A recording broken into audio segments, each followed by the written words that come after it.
I now recognize the gentleman from Texas, Dr. Jackson. Thank you, Mr. Chairman.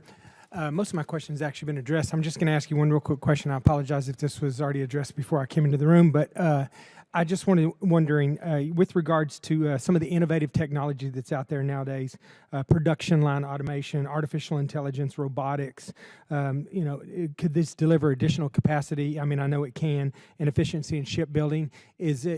How aggressive are we being on this front? And I had another question, and I'm not saying that this is the primary reason by any means, because my colleagues on the left have pointed this out a few times to me when I brought this up, but what role does organized labor play in this as well? Because it seems like when you have a lot of these, these hardworking blue-collar jobs like shipbuilding, there's organized labor has a big part in this, and they really push back sometimes on automation. And I think what's been mentioned is like, look, if we can make things more efficient, we can expand the production, and there's more work for, and you can keep the same number of people, just employ them in different areas.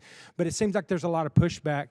I mean, sometimes organized labor doesn't believe that; they don't buy that argument. And when it comes to things like automating the gate at the entrance to the shipyard, they don't want to automate that because that's someone's job. So are we overcoming that? Is this the future of shipbuilding? Is some of the stuff I mentioned, and are we working with organized labor to come up with ways to do that and still employ people? Yeah, so I'll take that question. Listen, we are spending a lot of effort on modernization of the yards, trying to drive in advanced manufacturing techniques. We're also working with our supply chain network. The MIB monies that we talked about are going toward those efforts. We have right now quickly over 700 projects with 300 different suppliers across 33 states. And there's an 11% improvement in performance for them that are undertaking those. From an advanced manufacturing technology perspective, especially in additive, we'll do an SSGN availability here shortly that'll have 33 additively manufactured parts, and couldn't have been sourced any other way, and some of them will be sub-safe. So I think we are driving that kind of those kind of capabilities into our yards and our supply chain network. Haven't heard that the organized labor piece is a problem at this point, and I honestly don't expect it will be, even though I respect what you said. As a guy who used to work with UAW a lot too, I've watched us automate yards in the automotive sector or automate plants, and there's always some work and some initial pushback, but we typically get through that, and I expect we can as well in the maritime industrial base. Over. Okay.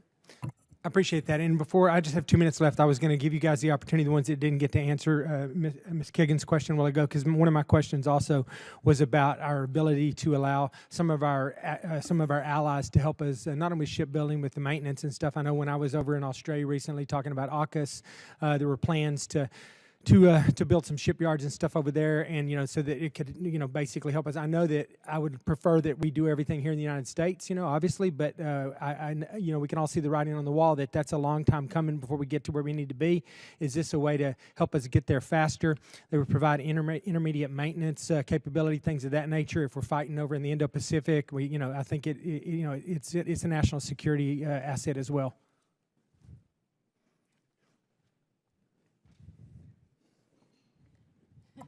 Listen, the AUKUS partnership obviously very important to us, and we're doing everything in our power to support the 1+2 and 1+2.33 to get there.